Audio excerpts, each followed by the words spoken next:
श्रीगुरुभ्यो नमः। हरिः ओम्। ॐ देवदेवं महादेवं विश्वकर्मा जगद्गुरुः प्रसन्नवदनं ध्यायेत् सर्वविघ्नोपशान्तये। ॐ गुरुर्ब्रह्मा गुरुर्विष्णुः गुरुर्देवो महेश्वरः गुरुर्साक्षात् परं ब्रह्म तस्मै श्रीगुरवे नमः। गुरुर्माता पिता चैव गुरुदेवो हि बान्धवः गुरुदेवात् परं नास्ति तस्मै श्रीगुरवे नमः। ॐ ज्योतिर्मयं शान्तमयं प्रदीप्तं विश्वात्मकं विश्वपरं निरीशम् आद्यन्तशून्यं सकलं कलापं श्रीविश्वकर्मण्यमहं नमामि। ॐ विश्वकर्मसमारम्भां विश्वरूपार्यमध्यमाम् अस्मदाचार्यपर्यन्तं वन्दे गुरुपरम्परां। जगद्गुरु శ్రీ మహా కాళహస్తీంద్ర మునికృత శ్రీ మహా విశ్వకర్మ పురాణాన్ని మొదటి అధ్యాయంగా ఇప్పుడు ప్రవచింపబడుతుంది. ఈ యొక్క విశ్వకర్మ సాంప్రదాయంలో ఉండేటువంటి ప్రముఖ ఆచారాలు ధర్మాలు ఏవైతే ఉన్నాయో ఇవన్నీ కూడా ఈ యొక్క విశ్వకర్మ పురాణము విశ్వకర్మీయులకు ప్రబోధింపబడుతుంది. కాబట్టి ఈ యొక్క విశ్వకర్మ పురాణాన్ని ఇప్పుడు మీకు ప్రవచించి వినిపిస్తున్నాను. ముందుగా గణేశ ప్రార్థన.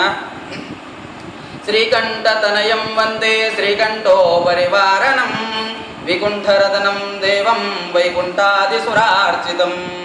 మెడ మీదట ఏనుగు తల కలిగినటువంటి వాడు, విరిగిపోయిన ఒక దంతం కలిగినటువంటి వాడు, విష్ణువు మొదలగు దేవతలు ఎవరైతే ఉన్నారో వాళ్ళందరి చేత పూజింపబడేటువంటి వాడు, దివ్య స్వభావుడు అయినటువంటి శివుని కుమారుడు గణనాథునకు నమస్కరిస్తున్నాను అని చెప్పేసి ఈ యొక్క పురాణ ప్రవచనాన్ని ప్రారంభిస్తున్నాను. పంచానన ప్రియకరం చతురానన సన్నుతం షడాననాగ్రజం దేవం ప్రణమామి గజాననం. 5 మోములు గల శివునికిని ప్రియము చేయనటువంటి వాడు అంటే ఇష్టమైనటువంటి వాడు శివుడికి. తర్వాత 4 మోములు గలటువంటి బ్రహ్మకు, 4 తలకాయలు ఉంటున్నాయి కదా, ఆయనకు 4 ముఖాలు కలిగినటువంటి బ్రహ్మకు ఆ ఇష్టమైనటువంటి వాడును, 6 ముఖములు గల కుమారస్వామికి అన్నయు అగు ఏనుగు తల ఉన్నటువంటి గణనాథునకు నమస్కరిస్తున్నానని చెప్పేసి మరి ఒక ప్రార్థన. శ్రీ సర్వమంగళాయుక్త వదనే సదనే మమ ముదా సదా సవసతాం సుప్రసన్న సరస్వతి. లక్ష్మీ పార్వతులతో కూడినదైనటువంటి ఆ సరస్వతీదేవి ప్రసన్నురాలై సంతోషంతో నా ముఖమునందును గృహమునందును ఎల్లప్పుడూ నివసించుగాక. ఇక్కడ ఏం చేశాడంటే లక్ష్మీ పార్వతి సరస్వతులను ముగ్గురిని కూడా ఇక్కడ విశేషంగా ప్రార్థించడం జరిగింది. తర్వాత ఆదికవి అయినటువంటి మయబ్రహ్మను గురించి స్తుతి చేస్తున్నాడు. ఏమని అంటే మయం నీలోత్పలాభాసం వేదశాస్త్ర ప్రకాశకం పురాణ జనకం వందే కవిమాద్యమునీశ్వరం. నల్ల కలువ వంటి కాంతి కలిగినటువంటి విష్ణువును మొట్టమొదటి కవియును అగు మునిశ్రేష్ఠుడు అగు మయబ్రహ్మకు నమస్కరిస్తున్నాను అని చెప్పేసి పురాణ పఠనాన్ని ప్రవచింపజేస్తున్నారు. ఏకదా సుబ్రతో రాజా సుమంతుం ప్రత్యభాషత వదస్వామిన్ కులగురో మాహాత్మ్యం విశ్వకర్మణః. ఏమని చెప్తున్నాడంటే ఒకానొకప్పుడు సుబ్రతో రాజా సుమంతుం ప్రత్యభాషత. ఒకానొకప్పుడు సుబ్రత మహారాజు అనేటువంటి వాడు ఉన్నాడు. ఆ సుబ్రత మహారాజు విశ్వకర్మీయుడై ఉన్నాడు. ఆయన తమ కులగురువు లేదా పురోహితుడైనటువంటి సుమంతుని గూర్చి అడుగుతున్నాడు. వదస్వామిన్ కులగురో మాహాత్మ్యం విశ్వకర్మణ. అయ్యా మనం విశ్వకర్మ వంశంలో పుట్టినటువంటి వాళ్ళం అయ్యున్నాము, కాబట్టి ఈ యొక్క విశ్వకర్మ మహత్యం నాకు చెప్పవలసిందిగా కోరుచున్నాను మహాత్మా అని చెప్పేసి పురోహితుల వారిని ఆ యొక్క సువ్రత మహారాజు అడిగిండనమాట. అప్పుడు చెప్తున్నాడు ఏమని అంటే అధోవాచ సరాజానం సుమంతు ప్రాంకస్థిత శృణుష్వ భక్త్యా రాజంతే వదామి పరమద్భుతం.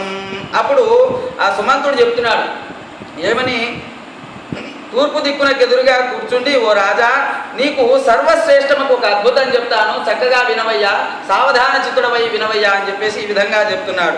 ఏమని అజ్ఞానాంద తమస్సంగ విచ్ఛేదన దివాకర వక్తుం సమర్థ తత్వార్థం భవాన్మయ్యానుకంపయా.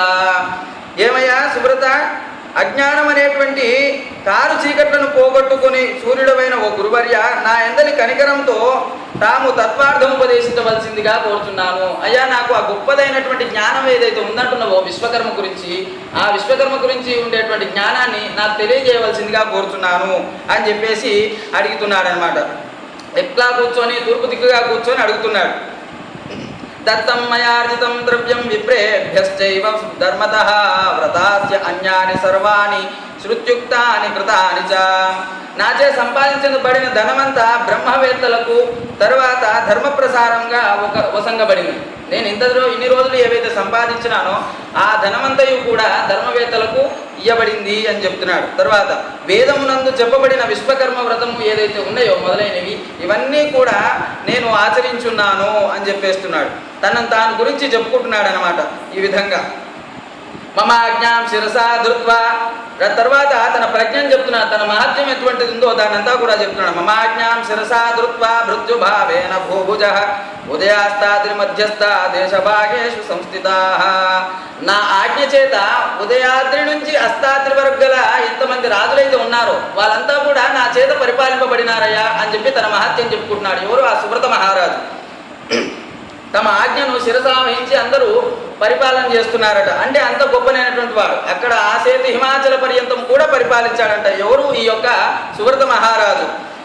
దానక్షాత్ర వ్రతాదిభ్య కృతేభ్య ప్రసాదత విబుధైర్గీయమానోహం వ్రతోస్మి నిజాహ్వయ. నీ అనుగ్రహం చేత నేను చేసిన దానములు, ప్రజానంద రక్షము, యాగాది వ్రతములు మున్నగునవి విద్వాంసుల మెప్పులకు నందుల చేత నేను సువ్రతుడనే సార్థక నామం కలవాడనైతిని. అయ్యా, నీ అనుగ్రహం చేత నేను ఇప్పటిదాకా చెప్తున్నాడు. పురోహితుడు ఆయన అడిగాడనమాట, అయ్యా విశ్వకర్మ గురించి చెప్పాల్సింది అంటే ఆయన చెప్తున్నాడు, నీ అనుగ్రహం చేత, పురోహితుడు కదా ఆ యొక్క సువ్రత మహారాజుకి సుమంతుడు అనేటువంటి వాడు, ఆయన నీ అనుగ్రహం చేత దానాలు, తర్వాత ప్రజా సంరక్షణ, యజ్ఞయాగాది వ్రతాలు ఇవన్నీ కూడా విద్వాంసుల మెప్పుల చేత నందుడి చేత నేను సువ్రతుడనే సార్థకమైనటువంటి నామాన్ని పొందిన్నా. ఇంతవరకు అయితే చక్కని వ్రతాలు ఆచరించినటువంటి జ్ఞానం కలిగిన వాడనైనాను అని చెప్పేసి చెప్తున్నాడు. ఏవం చిరం ప్రజా సర్వే ధర్మేణ పరిరక్షితాః ఇతోధిక ఫలం కించిత్ యది వా ద్వంద్వస్వమే.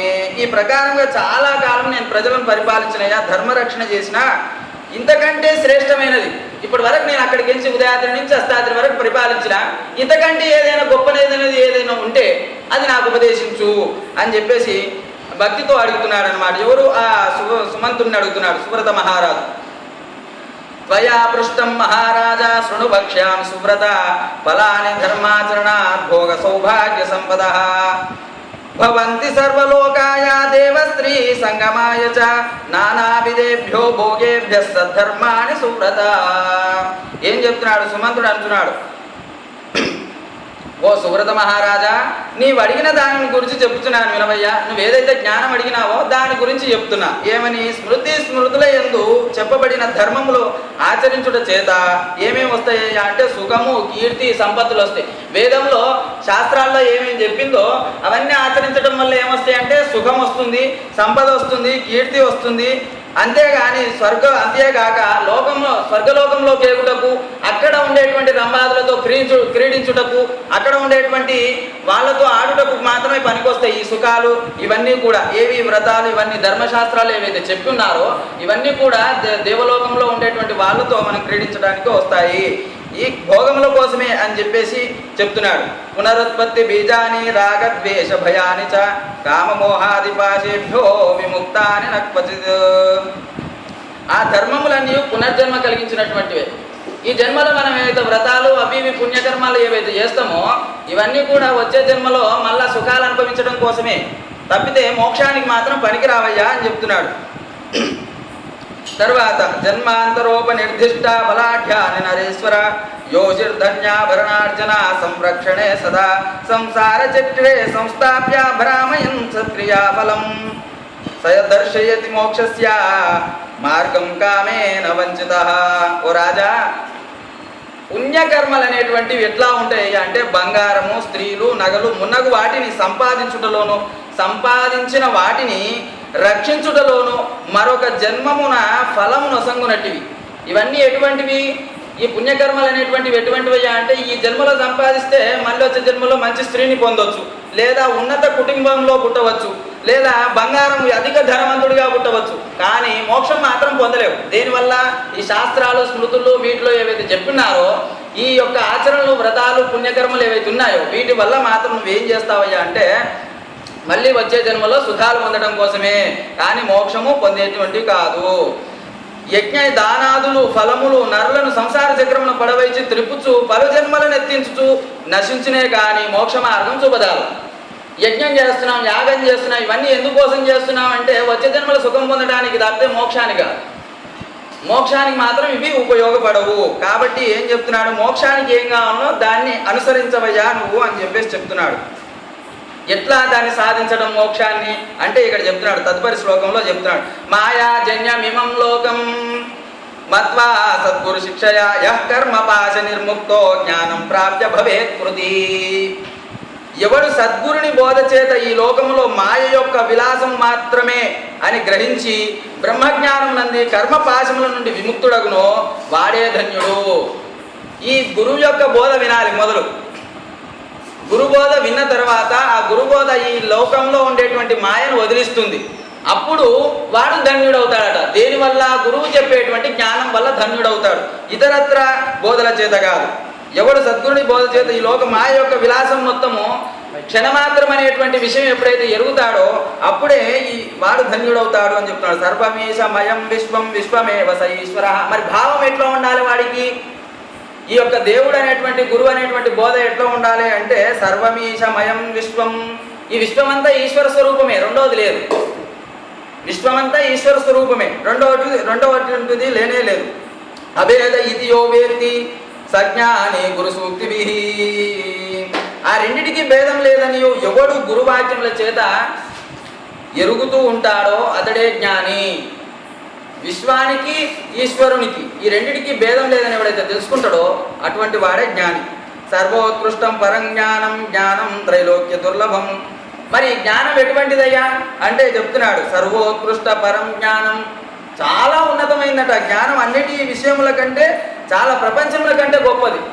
ప్రపంచంలో ఎన్నైతే ఉన్నాయనుకుంటున్నామో అన్నిటికంటే గొప్పది జ్ఞానం. అందుకని జ్ఞానాన్నే సంపాదించాలట. జ్ఞానము ఎవడికి దుర్లభం అంటే జ్ఞానం త్రైలోక్య దుర్లభం. ఈ జ్ఞానము ముల్లోకాల్లో కూడా లభించదట, ముజ్జగముల యందు కూడా దుర్లభమైనది. కావున మానవుడు ఎల్ల ప్రయత్నముల చేత, ప్రతి ఒక్కరు కూడా ఏం చేయాలంటే సర్వ ప్రయత్నముల చేత జ్ఞానాన్నే సంపాదించాలి, ఇంకా వేరే వేరే విషయములపైన కాదు. ఈ రోజుల్లో ఏం చేస్తున్నారంటే కాలము టైంపాస్ వ్యర్థం చేయడం తప్పించే జ్ఞానాన్ని ఉపాసించడం మాత్రం చేయట్లేదు. దీనివల్ల మానవుడు ఎందుకు పుడుతున్నాడు, ఎందుకు చేస్తున్నాడు వాడికి అర్థం కానటువంటి పరిస్థితి ఏర్పడుతుంది.